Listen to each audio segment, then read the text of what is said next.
जगत प्रकाश नड्डा जी, सीतारमण जी और मैं आया था।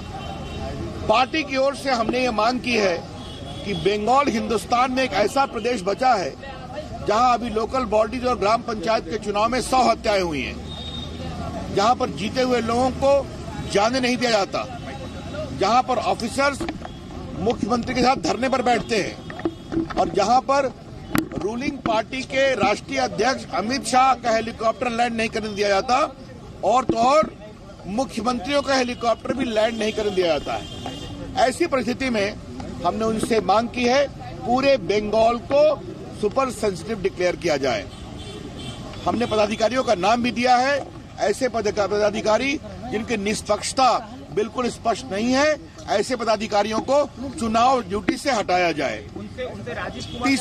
तीसरा जो सबसे महत्वपूर्ण है, सारे बूथ पर सेंट्रल फोर्सेस का डिप्लॉयमेंट किया जाए, क्योंकि वहां हर थाने में एक सिविक पुलिस भी नियुक्त है। वो पुलिस के लोग एक प्रकार से तृणमूल कांग्रेस के कार्यकर्ता के रूप में काम करते हैं। तो सारा डिप्लॉयमेंट सेंट्रल ऑब्जर्वर्स की नियुक्ति में, उनकी देखरेख में किया जाए और हर बूथ पर सेंट्रल फोर्सेस डिप्लॉय किया जाए। तीसरा, वहां पर मीडिया को भी आजादी नहीं दी जाती है अपनी बात कहने की, तो हमने ये भी आग्रह किया है कि वहां मीडिया सबको फ्रीली अवेलेबल हो, लोकतंत्र के लिए जरूरी है। इसलिए बंगाल के लिए चुनाव आयोग एक मीडिया ऑब्जर्वर भी अपॉइंट करे।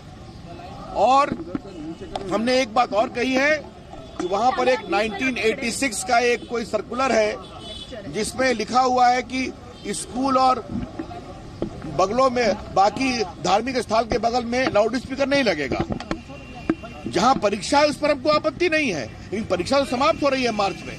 ऐसी परिस्थिति में 86 के एक पुराने सर्कुलर का हवाला देकर प्रचार करने से रोकना तृणमूल विरोधी पार्टियों को यह बहुत ही गलत है, दुर्भाग्यपूर्ण है। बंगाल का हिंसा का इतिहास रहा है। हमने चुनाव आयोग से अपील किया है कि ये देश के लोकतंत्र में लोकसभा का चुनाव है जो भारत के भविष्य को निर्धारित करेगा। इसलिए वहां पर ईमानदार निष्पक्ष चुनाव हो, इसके लिए चुनाव आयोग पूरी कार्रवाई करे। एक मिनट सुनिए तो प्लीज, अभी मैं सवाल नहीं लूंगा, शांत। आज हमने बीजेपी की ओर से राहुल गांधी के खिलाफ एक टिप्पणी की है, शिकायत की है। चुनाव आयोग के मॉडल कंडक्ट में साफ लिखा हुआ है कि अनवेरिफाइड एलिगेशंस आप नहीं लगाएंगे, झूठे आरोप आप नहीं लगाएंगे।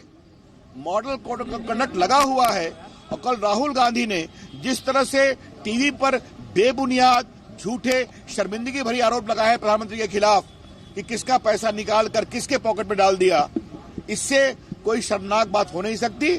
हमने चुनाव आयोग से यह भी आग्रह किया है कि चूंकि राहुल गांधी ने अपने भाषण में प्रधानमंत्री के खिलाफ जिस तरह की बेबुनियाद आरोप लगाए हैं वो मॉडल कोड ऑफ कंडक्ट का वायलेशन है, तो उनके खिलाफ भी कार्रवाई होनी चाहिए। Friends, today a very high power delegation of the BJP। तो दो बातें यहां पर रविशंकर प्रसाद ने सामने रखी हैं। पहली बात तो ये कि पश्चिम बंगाल में सेंट्रल फोर्सेस का डिप्लॉयमेंट हो हर बूथ पर, और लोकसभा चुनाव के लिए यह खास तौर पर मांग की गई है चुनाव आयोग से।